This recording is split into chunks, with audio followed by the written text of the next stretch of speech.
Terima kasih telah mengklik video ini. Perkenalkan, saya Monika Agita Guru Tarigan. Saya peserta Latsar, Angkatan 59, Kelompok 1, nomor absen 05.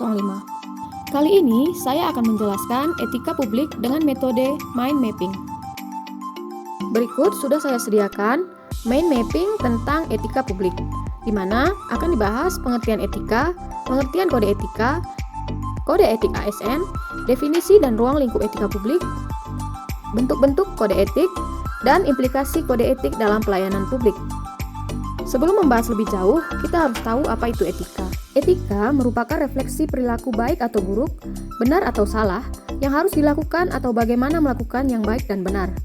Sedangkan kode etika yaitu peraturan-peraturan yang mengatur tingkah laku dalam suatu kelompok khusus yang sudut pandangnya hanya ditunjukkan pada hal-hal prinsip dalam bentuk ketentuan-ketentuan tertulis. Artinya, setiap profesi memiliki kode etik masing-masing untuk menentukan sikap. Contoh kode etik pada sebuah profesi antara lain seperti kode etik guru, kode etik dokter, kode etik kepolisian, dan lain sebagainya.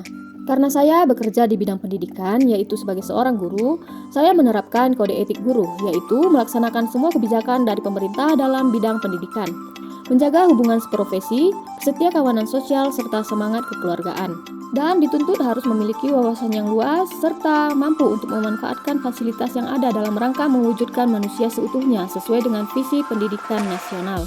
Menurut Undang-Undang ASN Pasal 5, terdapat 12 kode etik ASN. Yang pertama, melaksanakan tugasnya dengan jujur, bertanggung jawab, dan berintegritas tinggi. Yang kedua, melaksanakan tugasnya dengan cermat dan disiplin.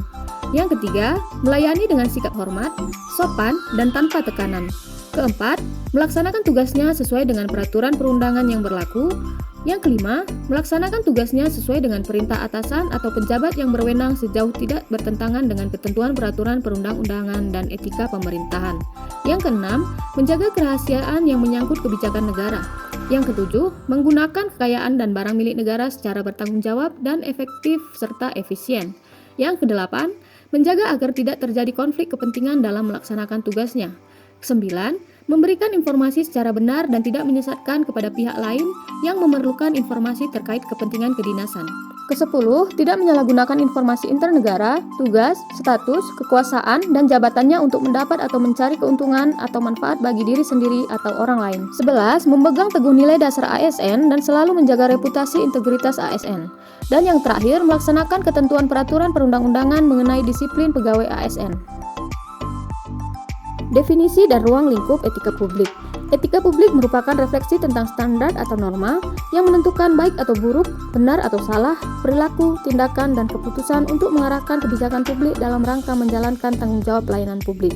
Ada 3 fokus utama dalam pelayanan publik. Yang pertama, pelayanan publik yang berkualitas dan relevan. Yang kedua, sisi dimensi reflektif. Etika publik berfungsi sebagai bantuan dalam menimbang pilihan sarana kebijakan publik dan alat evaluasi. Yang ketiga, modalitas etika, menjembatani antara norma moral dan tindakan faktual. Kemudian, bentuk-bentuk kode etik. Ada 2. Yang pertama, penggunaan kekuasaan atau legitimasi kebijakan. Kekuasaan yang memiliki legitimasi paling kuat adalah yang memenuhi landasan legitimasi etis. Yang kedua, konflik kepentingan. Setiap pegawai ASN harus menghindari konflik kepentingan dalam pelaksanaan tugasnya, karena akan mengakibatkan penyalahgunaan kekuasaan, penggunaan sumber daya publik yang kurang optimal, dan peningkatan kesejahteraan rakyat yang terabaikan.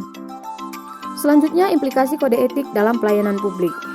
Sosialisasi dalam sumber-sumber kode etik itu, beserta penyadaran akan perlunya menaati kode etik, harus dilakukan secara berkesinambungan dalam setiap jenis pelatihan kepegawaian untuk melengkapi aspek kognisi dan aspek profesionalisme dari seorang pegawai sebagai abdi masyarakat.